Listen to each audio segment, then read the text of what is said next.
最近，微軟幹了一件讓整個遊戲圈都發涼的事，他一口氣裁掉了3200個做遊戲的崗位，還把4家自己花了大價錢買回來的遊戲工作室掛牌賣了。先說這跟你有什麼關係？你不用是個玩家，也不用關心 Xbox 遊戲機，只要你手裡有一點美股的科技基金，有微軟的股票，或者你只是個想看懂這個科技巨頭下一步往哪走，那這件事就值得你花20多分鐘把這期視頻看完。因為微軟這一刀砍下去，底下藏着2條正在變天的大趨勢。第一條是 AI 這頭技術的胃口已經大到連微軟都得變賣家當來餵它了。第二條更少人注意到，全球的遊戲行業，尤其是那些幾億美元的大制作，正在集體的退潮，連微軟這樣財大氣粗的巨頭都不願意再賭了。我把微軟這幾個季度的財報，那份泄露出來的內部備忘錄，還有整個遊戲行業這2年的裁員數據都翻了一遍。你會發現這2條趨勢其實是同一個邏輯，在兩頭同時發力。它不只關乎遊戲，它關乎你手裡那些科技股的估值邏輯正在被悄悄的改寫。那今天我就把這筆賬一層一層的給你拆開。先看微軟這一刀的範圍，再看它背後的賬。這次微軟全公司裁了大約4800人，佔總員工的 2.1%。挨刀最狠的就是遊戲部門 ，Xbox 立刻裁掉1600人。到2027财年結束，累計要砍掉3200個崗位，相當於整個 Xbox 的 20%。同時，做地獄之刃的 Ninja Theory， 做腐爛國度的 Undead Labs 直接打包賣掉。另外2家推出去自己獨立求生，連法國那家很有名的 Arcane 也在走出售的流程。這些工作室當年可都是微軟一家一家的花大價錢收回來的，今天又一家一家的往外扔。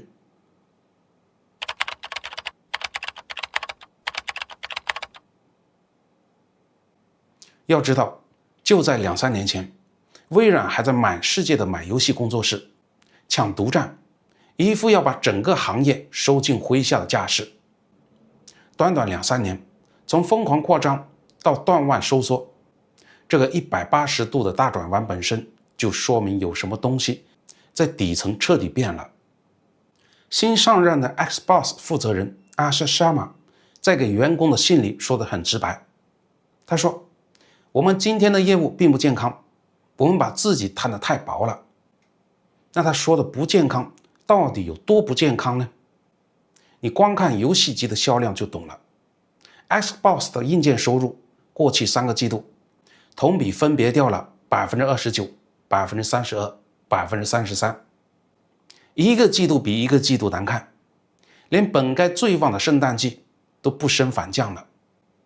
一個賣了20多年的招牌產品，銷量像坐了滑梯一樣往下出溜，這已經不是市場的波動了，是整條腿都在發軟的節奏啊！但真正逼微軟下這麼狠手的，其實是它的賬本。我給你看3個數字，你立刻就明白了。第一，遊戲在微軟這個大盤子裡其實很小，它1年的營收大概是200億出頭，只佔到微軟總營收的 6% 到 7%， 而且還在往下掉。第二，它不怎麼賺錢，微軟的雲業務營業利潤率在 40% 以上，也就是說，它做1塊錢的生意能落下4毛多。而 Xbox 呢，按 Asher Sharma 自己披露的內部數字，利潤率只有 3%， 比同行低了3到10倍。第三，也是最扎心的，他說，在一個普通的財年裡 ，Xbox 每投進去1美元就要虧掉6毛4。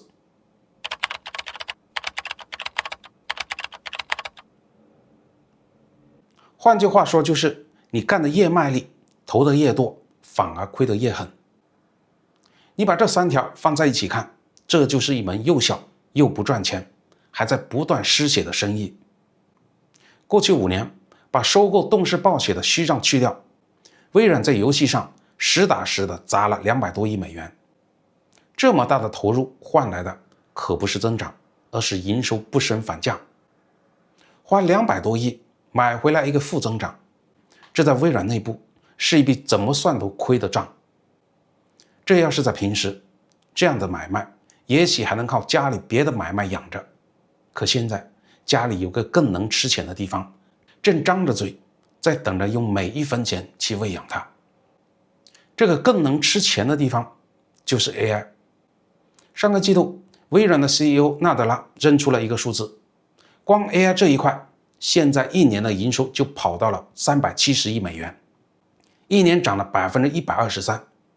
你記住這個數字，370億，它已經快頂上了整個做了20多年的 Xbox 的2倍了。而為了餵飽這一門新生意，微軟打算在2026年這一整年花上大約1900億美元去蓋數據中心、買芯片。單是上個季度就花掉了319億，把公司能自由支配的現金一下子壓到了158億。你就明白微軟現在是個什麼處境。它是一台停不下來還越賺越快的吞錢機器，每一分閒錢都想留給 AI。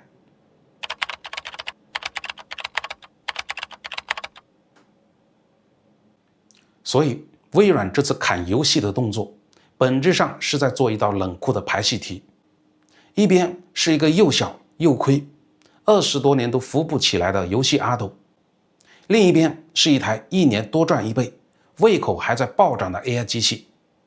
換成你是老闆，錢和人這些字眼往哪邊倒，幾乎想都不用想，那遊戲就成了第一個被推下桌的。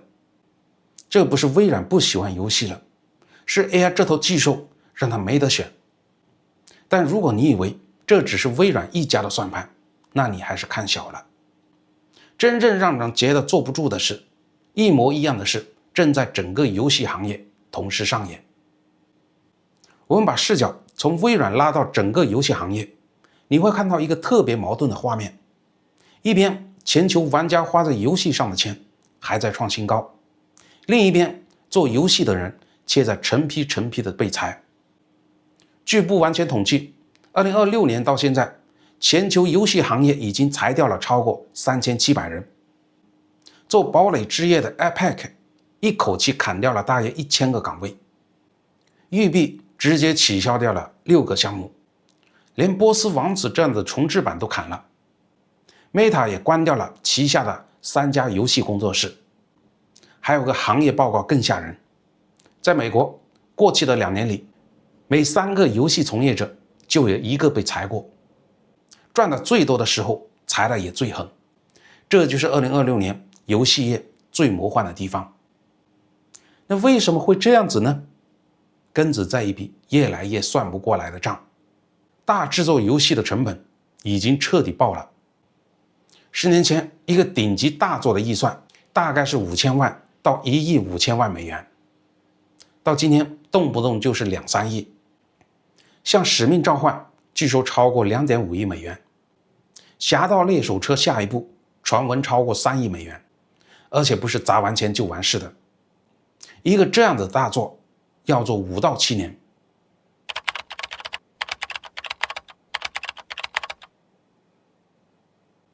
你算算这筆賬，一個3億美元的遊戲得賣出去幾百萬份才夠回本。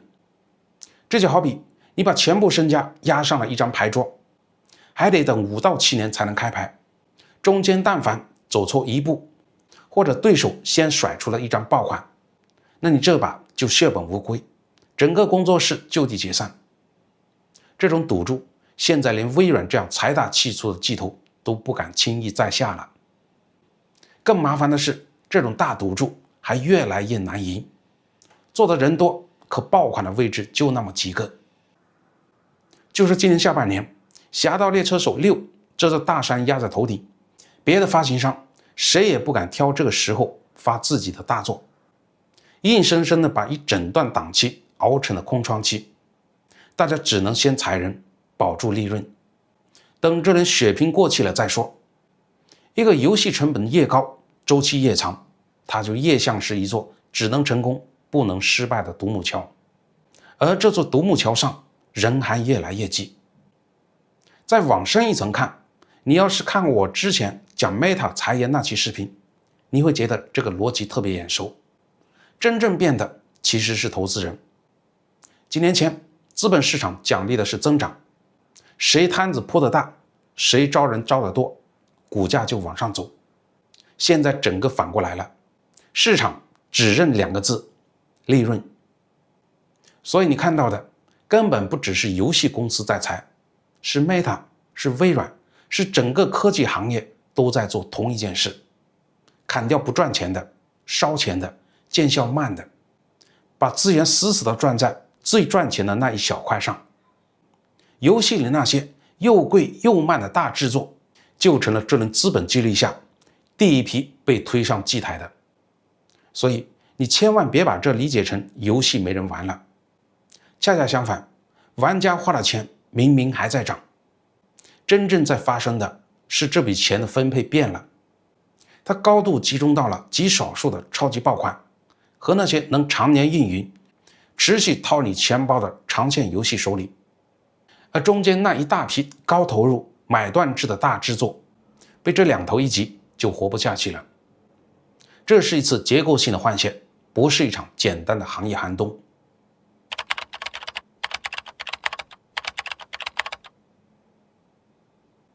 就連那些活下来的長線運營遊戏，日子也沒有以前那麼好過了。他們得靠沒完沒了的賽季、皮膚和內購來續命。玩家一旦審美疲勞，收入說斷就斷。整個行業都被逼進了一個要麼爆要麼死的窄門。那對別的公司來說，這就全是壞消息嗎？那也不全是。牌桌被掀翻的時候，往往也是新玩家上桌的時候。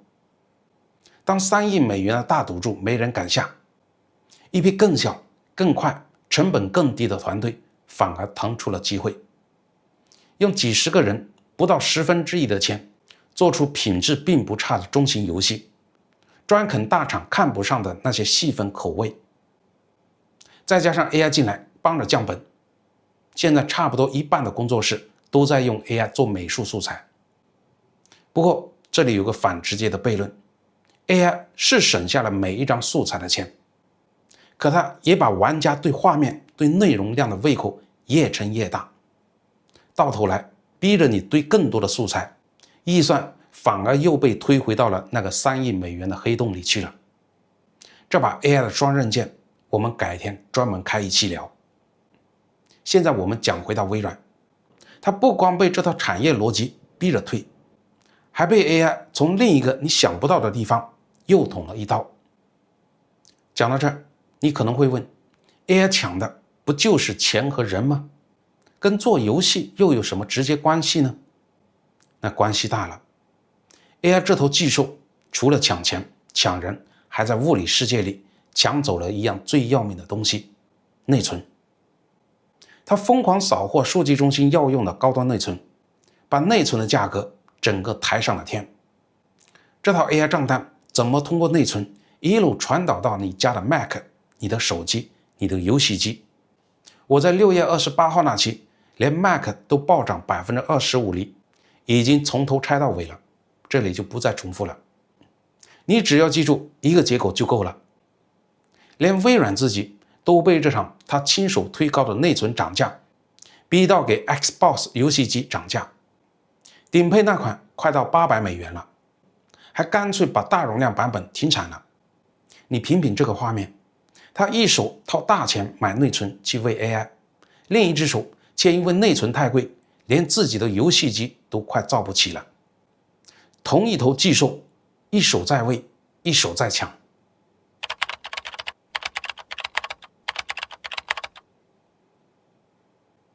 做遊戲這門生意，就這麼被 AI 從成本這一頭又結結實實的捅了一刀。錢、人、成本這3樣都被 AI 擠過了一遍之後，微軟手裡還剩最後一張牌。這張牌他曾經寄予厚望，如今也塌了。他叫 Xbox Game Pass。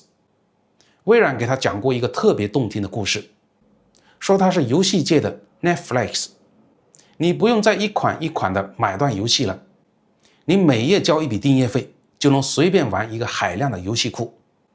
微軟賭的是，只要這個遊戲庫足夠大，足夠誘人，訂閱的人就會像滾雪球一樣越滾越多，變成一個源源不斷的現金池。為了把這個雪球做大，他下了血本，先花75億美元買下輻射，上古卷軸的東家 Bethesda， 又砸690億美元吞下了動視暴雪，把使命召喚這種超級招牌都收進了遊戲庫裡。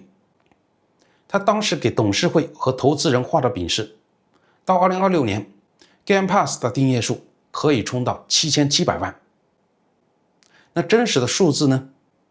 按華爾街日報記者 Ben Fritz 的調查，現在 Game Pass 的實際訂閱大概只有3000萬上下，還是從前2年的3400萬往下掉出來的。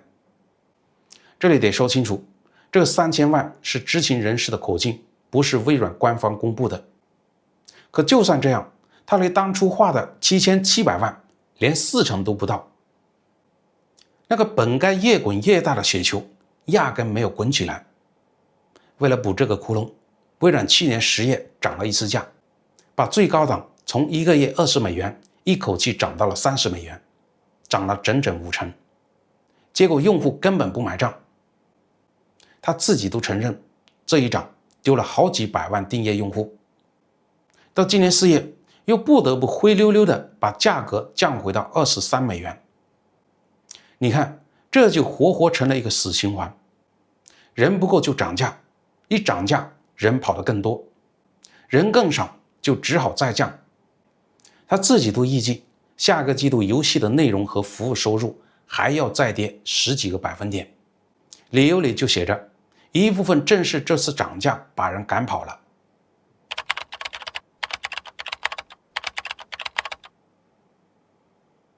到這一步，遊戲界的 Netflix 這個故事就被現實徹底的戳穿了。它戳穿的還不只是一款產品，而是內容訂閱就等於永遠增長的這個大前提本身。你想想，連做流媒體的 Netflix 這2年都得靠漲價，靠查處密碼共享來保住利潤，增長早就見頂了。而遊戲比劇集更貴，大作更稀少，玩家常常為了一款大作衝進來，通關就退訂，粘性還更差。這門訂閱生意的天花板其實比 Netflix 還低。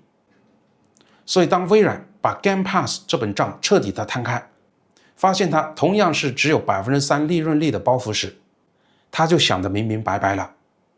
硬件、大制作、訂閱、遊戲這門生意的3條路，沒有一條能撐起他現在想要的那種回報。他眼下唯一的活路是把使命召喚這些花數千萬買回來的獨佔大作，親手打破獨佔，送到索尼、送到任天堂的機器上去賣。當年花大價錢砌起來的那堵獨佔牆，現在自己卻一塊一塊的把它拆掉。這堵牆一拆，等於微軟親口承認，當年賭上千億，想用獨佔遊戲把玩家鎖進 Xbox 生態的那整套戰略失敗了。而對拿着微軟股票的人來說，這反倒未必是壞事。把使命召喚賣到所有平台，那些頂級 IP 的收入第一次能真正為利潤表服務，而不再是燒錢換市占率的工具。